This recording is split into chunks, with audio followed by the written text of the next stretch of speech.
Assalamualaikum warahmatullahi wabarakatuh. Perkenalkan, nama saya Muhammad Mutakabir Alim.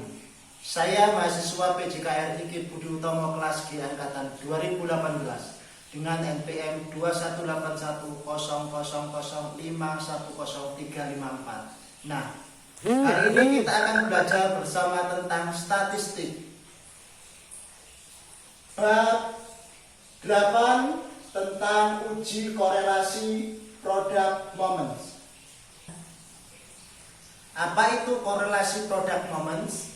Uji korelasi Pearson product moments R merupakan salah satu jenis uji korelasi yang populer dipakai oleh mahasiswa dan para peneliti. Korelasi ini dikemukakan oleh Karl Pearson tahun 1900. Kegunaannya untuk mengetahui derajat hubungan dan kontribusi variabel bebas atau independen dengan variabel terikat atau dependen. Uji korelasi product moment merupakan uji statistik parametrik yang menggunakan data interval dan rasio dengan persyaratan tertentu. Misalnya, data dipilih secara acak, random, datanya berdistribusi normal, data yang dihubungkan berpolinier, dan data yang dihubungkan merupakan pasangan yang sama sesuai dengan subjek yang sama. Rentang nilai R adalah min 1 kurang dari sama dengan R kurang dari sama dengan plus 1. Jika nilai R sama dengan min 1, artinya korelasinya negatif sempurna. R sama dengan 0, artinya tidak ada korelasi. Dan R sama dengan 1 berarti korelasinya sangat baik.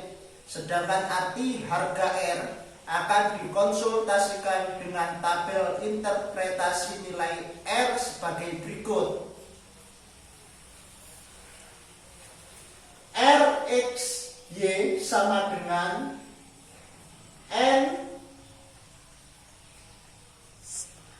sigma XY dikurangi sigma X kali sigma Y per akar N kali sigma X kuadrat kurangi sigma X kuadrat kali N kali sigma Y kuadrat dikurangi sigma Y kuadrat. Selanjutnya, untuk menyatakan besar kecilnya sumbangan variabel X terhadap Y dapat ditentukan dengan rumus koefisien determinan sebagai berikut. Kp sama dengan R kuadrat kali 100%, di mana Kp sama dengan nilai koefisien determinan, sedangkan R nilai koefisien korelasi. Pengujian lanjutan yaitu uji signifikansi yang berfungsi mencari makna hubungan variabel X terhadap Y. Maka hasil korelasi product moments tersebut diuji dengan uji signifikansi sebagai berikut. T hitung sama dengan R akar N kurangi 2 per R akar 1 kurangi R kuadrat, di mana T hitung adalah nilai T, sedangkan R nilai koefisien korelasi, dan N jumlah sampel. Mari kita coba latihan soal. Nah, berikut ini adalah ada ketercukupan gizi dan kebugaran jasmani pada 12 mahasiswa. Data ketercukupan gizi jumlahnya sekian. Kebugaran jasmani jumlahnya sekian. Pertanyaannya, berapakah besar hubungan ketercukupan gizi dengan tingkat kebugaran jasmani? Berapakah besar sumbangan kontribusi ketercukupan gizi dengan tingkat kebugaran jasmani? Buktikan apakah ada hubungan yang signifikan antara ketercukupan gizi dengan tingkat kebugaran jasmani. Langkah pertama, membuat HO dan HA dalam bentuk kalimat. HO sama dengan tidak ada hubungan yang signifikan antara ketercukupan gizi dengan kebugaran jasmani. HA ada hubungan yang signifikan antara ketercukupan gizi dengan kebugaran jasmani. Langkah kedua, membuat HO dan HA dalam bentuk statistik. HO R tidak sama dengan 0. HA R sama dengan 0. Langkah ketiga, membuat tabel penolong untuk menghitung korelasi product moments. Dari data ke-12 mahasiswa tadi, kita masukkan ke dalam tabel seperti ini. X ketercukupan gizi, Y kebugaran jasmani. Untuk mencari nilai X kuadrat, kita lihat nilai X 60 kali X 60, sehingga hasilnya 3.600. Begitu juga kita lakukan nomor 2 dan seterusnya, caranya seperti yang tadi. Setelah kita hitung semuanya, dari nomor 1 sampai 12, jumlahnya kita tulis di sini. 6, 4, 7, 2, 5. Untuk mencari nilai Y kuadrat, caranya seperti tadi, yaitu nilai Y 80 kali 80, sehingga bisa kita ketahui nilainya 6.400. Begitu juga dengan nomor 2 dan seterusnya. 3.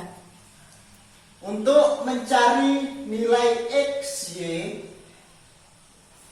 yaitu nilai X kali nilai Y, 60 kali 80, yaitu 4.800. Begitu juga nomor 2 dan seterusnya bisa dilakukan dengan hal yang sama. Ini adalah tabel penolong untuk menghitung korelasi product moment. Langkah keempat, menentukan nilai R hitung dengan cara memasukkan angka statistik dari tabel penolong ke dalam rumus sebagai berikut. Sehingga RXY kita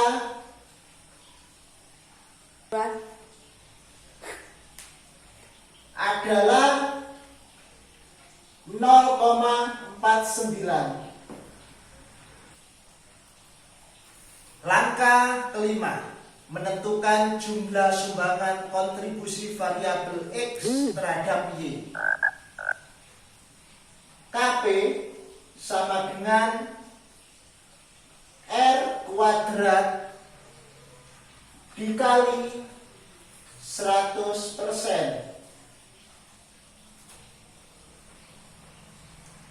sama dengan 0,49 kuadrat kali 100% sama dengan 24,01%.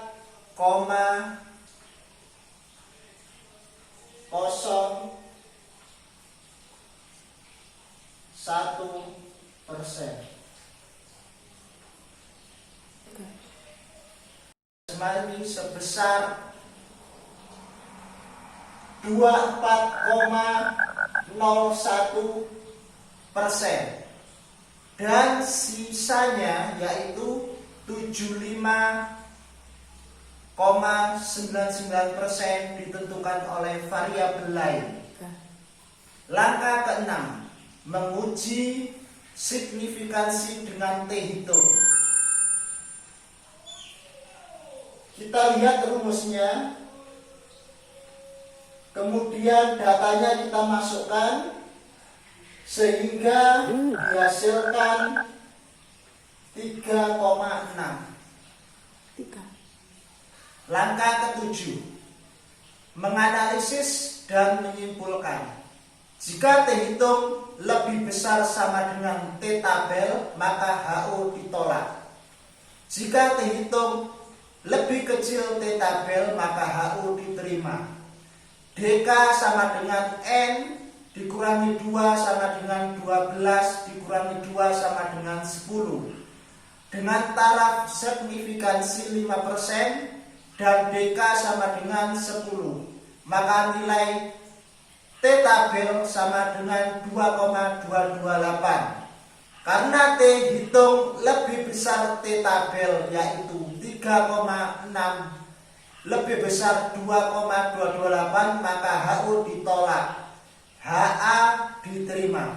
Kesimpulannya, ada hubungan yang signifikan antara ketercukupan gizi dan kebugaran jasmani. Langkah ke-8, menjawab pertanyaan. 1. Besar hubungan antara ketercukupan gizi dengan kebugaran jasmani sebesar 0,49. Kuat. 2. Besar sumbangan variabel ketercukupan gizi terhadap kebugaran jasmani sebesar 24,01%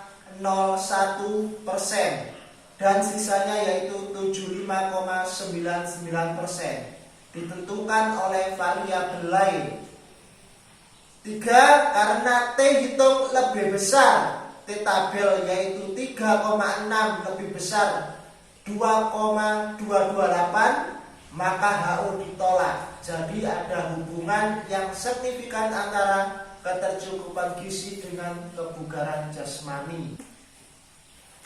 Demikian penjelasan singkat tentang uji korelasi produk momen. Semoga dapat dimengerti dan dipahami.